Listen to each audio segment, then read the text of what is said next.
So my name is Marie. I'm the mother of two young girls, Lo and Fia, and I'm going to tell about home birth, my experience of home birth. 4 years ago already, I had the chance to welcome a baby in my life, and it was quite a surprise because I became pregnant quite fast. So I was ready for being a mother, but still not that fast, and it was immediate that I knew I wanted to have a home birth though. We met a couple maybe a few years before, and they had a home birth, and we didn't know anything about home birth. We just realized that it was possible because in my country, in France, there's not so many mothers giving birth at home. And I was quite pleased actually to know that that was a possibility because I never really liked hospital. I didn't have a so good experience in general with how do you call it, modern medicine, if you could say it like this, I think. And then we asked them to know how they did, how they found a midwife, and that was it. We started the process with Mao, a wonderful midwife. She's also French, so that was a coincidence, and I was really happy because that was one of my concerns, that I would have to give birth in a country where I'm not originally from. And I was quite, relieved that I found someone I could speak in French with. My husband is a chiropractor, so we have always been surrounded by complementary therapy and this holistic approach that the body has innate intelligence, meaning that it can heal itself, and giving birth is not a disease, it's just a normal process in life. And that's it, yeah. So this was how the story started, quite simple actually. But we didn't have any idea actually how it would end up, and I have met many mothers during my pregnancy, and everybody was going to give birth in the hospital. I remember that I was a bit surprised because the first question that mother would ask me is, where are you going to give birth? In which hospital? And I was thinking, well, I'm going to have a home birth. And this is how I realized how mothers didn't even know it would be a possibility to give birth at home. And many said they were frightened, many said they would just go with the flow. And I was like, okay, maybe I have to prepare myself a bit more for this experience because I didn't have any idea. I was adopted, so in my family, I'm adopted, and my brother is adopted and my cousin is adopted. We have five grandchildren, and 3 of the 5 are adopted. So also in my personal experience, I didn't really have anyone to speak about birth. So I was a bit like, I guess, frightened, but I was 100% sure I would give birth at home because the fear of hospital was stronger than giving birth at home. And Mao, our midwife, was really helpful, was always listening to our concern, not only mine, but my husband. So every month I had a checkup, and then finally there was the day. I had only one checkup at the hospital, and they gave me a due date that in my gut and in my feeling knew was wrong. So everybody was like, when are you giving birth? I said, I don't think it's now, because the date was like the 6th of May and Loa was born the 19th of May, and I was like, no, I don't think it's now. But at the end, I was okay, I would still try to do something, because when you have the big belly like this, you just want to have the baby at the instant moment. I remember it. And then I had a chance to meet an acupuncturist. She came, and she was also an astrologist. And she told me, you didn't have to call me to help you, because I know tomorrow you are going to give birth. It's a full big moon. I forgot how to say in English, but I think it was the flower moon. Yeah, it was the flower moon. And she said, it is sure tomorrow you are giving birth. And I was like, okay, maybe. And she was right, because the next day I started to have a contraction, and I remember with my partner, we were counting with the phone and everything, and we were like not sure, and then sending message to Mao, is it true? And I remember she came, it was maybe like noon or something like this, and then we were chatting with her. She did some tests to me, and she said, okay, no, the baby is not coming. And I'm laughing because of the story. And the baby is not coming yet. I'm coming back maybe in a few hours, maybe like just to check on you guys. But then, I don't know, I went to the room to rest or something. And this is really strange because I can't really remember well this when it started. But then she looked at me and she said, I'm staying. Finally, I'm staying because I think it's happening. And yeah, it was happening. And it's nothing that I would have imagined. Honestly, I tried to, during the preparation, I tried to not read too much, to have too much opinion of others, to keep a clear mind, if you could say it like this. I just knew that you have the contractions and the breaks and the contraction. In my case, it was actually quite different.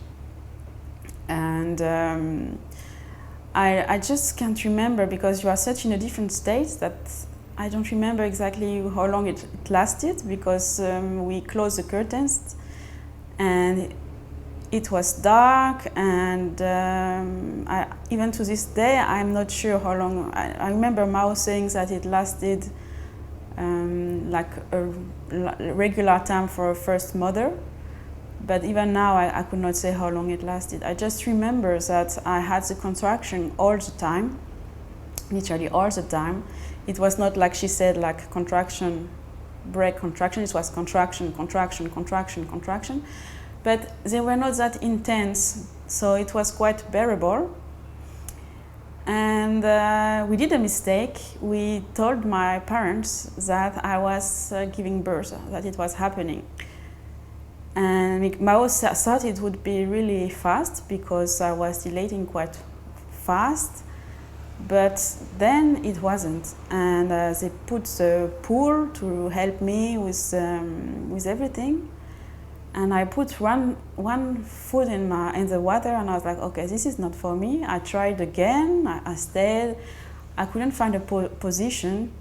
It was quite actually annoying, and I just got out and I said, I don't like it. I remember also going on the bed to try to relax, and I remember Mao trying to massage me. She had those oil and everything, and I remember touching me, and I was like, please don't touch me, because I truly hate that feeling.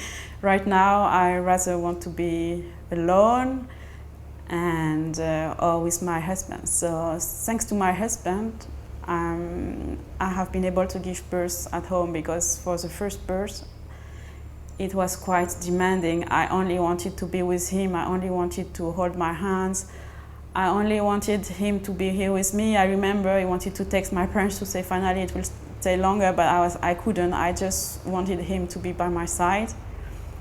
We tried, like Mao said, the Kama Sutra of giving birth, many positions. I couldn't find any position that was suiting me, plus I couldn't rest because I had those contractions all the time. And since it was a full moon, many women give birth during the full moon, apparently. I didn't know, but now I knew. We had, I want to put it back in context, because a home birth, we have one midwife and another person, and it could be also as much as you want. In our case, I didn't know many people in Barcelona at the moment. So we had Juliette also that was here with us. She was sitting in the back, not like interacting much. She was just here as a backup for if we wanted also water or something. And I really loved that. I really loved her energy, just to know she was also in the room, but it was Mao I was more in contact with. But she also had other mothers, and she said that she had to go because another woman was giving birth but at hospital, so she had to leave. And this was a good moment because Mao was seeing that I was struggling, like something was obviously holding me, and I was not really receptive to go walk in the street or something. She asked me many times, because it's possible, you know, when you are giving birth at home, to go just walk a bit in the street if you want. There is no restriction. And I remember I didn't want to go, but then because of this break, if you could say it like this, Juliette had to go, but then another person came in that we know. Her name is Ortrud. And there was this time like of change of midwives that Mao said, you know what, since Juliette is not here, let's go have a walk. And it was quite hard when you have contraction, you don't really want to walk outside. And it was night, and I was so scared of people judging me and looking at me, but Mao was saying, you know, we are in Barcelona, people don't watch you if there is any kind of person around, so just go. And I went there. I remember walking like this, holding my husband and walking. And then she talked to me a lot about my emotion, what I was feeling. We had spoken about, I have walked for many, not that many years, but few years before, I walked about the trauma I had of adoption and about my biological mother, my mother. And I thought, we spoke a lot about it with Mao during the preparation, and I thought I was ready, but then I started to speak to her. And I have to say also, I forgot to say, because Mao at this time was not so sure if we'd have to go to hospital, because I was so blocked, and we thought that I lost my water before, but I didn't. I didn't lose the water, because what you have to know, it's not like in the movie when the water breaks. It's not like this. It can break a bit, and then within the first day before the birth, you have the waters that leak, if you could say it like this. I'm sorry, I'm not so good with the vocabulary here. So we thought it happened because for many reasons, but it didn't. And she was like, should we go to hospital finally? Because at this moment she was also not so sure. She said to me later that she has learned with my birth. So to get back to the point we spoke about the emotion and what was holding me as a mother. And I remember speaking about the adoption and things like this, but or otherwise the talk is really blurry. But what I remember is that within 10 seconds, I told her about my story and what was holding me. I lost my water. I broke my water. My water broke in the street. I remember in the pant, and I was like, oh, okay, so now we were ready to continue. And I remember also, I would not say I'm that shy, but I was uncomfortable because we were living back then in an apartment with neighbors on both sides. And I was scared that people would hear me scream, because I was so scared they would knock or something, or we would disturb someone. But Mao said, you know what, no one cares, and if they care, we will just explain to them and it will be fine. I was okay. And then I remember it like finally, like in my mind, something has shifted, and I was totally ready to give birth. And we were like screaming like wolf, and Mao, to make me comfortable, was screaming like me and my partner also. And it was really beautiful because it really helped me to relax. And finally I found a position that was helping me, but now it makes it like so normal, like to think of it. It's just I was probably not listening to myself enough. I don't know. And yeah, and then Loa was finally born. There was what they call it, a circle of fire. It's true. It's really like, I remember seeing some video of women saying like, when this is happening, yes, it hurts, but it's also relief. because when you had like contraction all the time for many hours, you are like, okay, finally, this is not so much after all the things that have happened before, plus the walk and everything. It was for me a relief, like, yes, it was kind of painful, but I think it felt good at the end to have this feeling and knowing your baby's finally coming and you know it's soon the end. I remember that we didn't know if it was a boy or girl. We wanted to keep the surprise. And I remember first thing I said is to Mao, is it a girl or a boy? And she said, what? You already want to know? And I was like, of course, I've been waiting for 9 months plus all of these hours, this contraction. Yes, we want to know. And I feel moved now because I remember my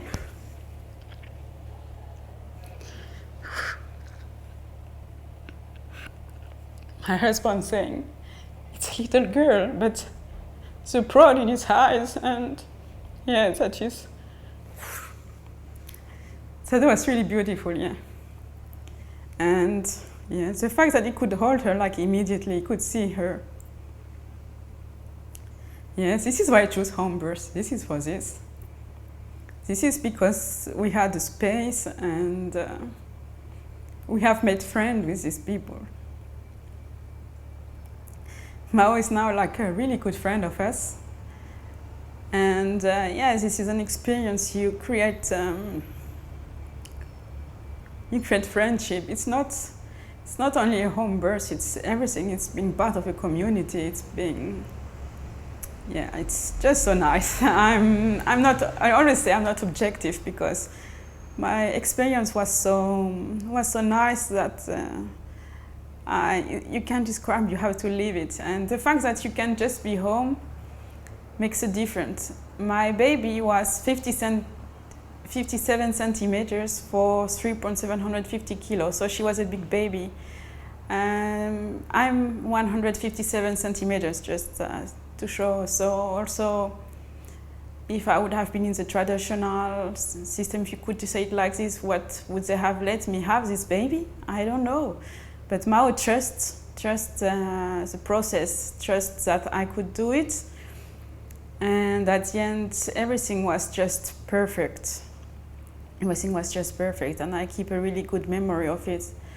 I needed, I don't know how you call it, but just a small, how do you call it, like a stitch, like few stitch, but it was nothing really. And then I was being to sleep in my bed. My husband, I was the first one to have the night with her. He held her all night. I know it was then we knew because we struggled with the breastfeeding. This is another story. But he was with her on his tummy, and yeah, like that was the most beautiful feeling ever. I could rest. He was there, holding his baby that he was waiting for so long. And yeah, and that's the end of the story. We just continue from there on. It was just normal to be home. It was good to have my parents coming the next day, like almost immediately. Loa was born at 5 a.m. and at 10 they were there. And because Loa was so big, we had to buy clothes because she couldn't wear the clothes we had for her. So my parents could just go, bring me stuff immediately at home. Yeah, and that's my story. I don't know what else I can say more, but I hope it's helpful for anyone that is watching this video.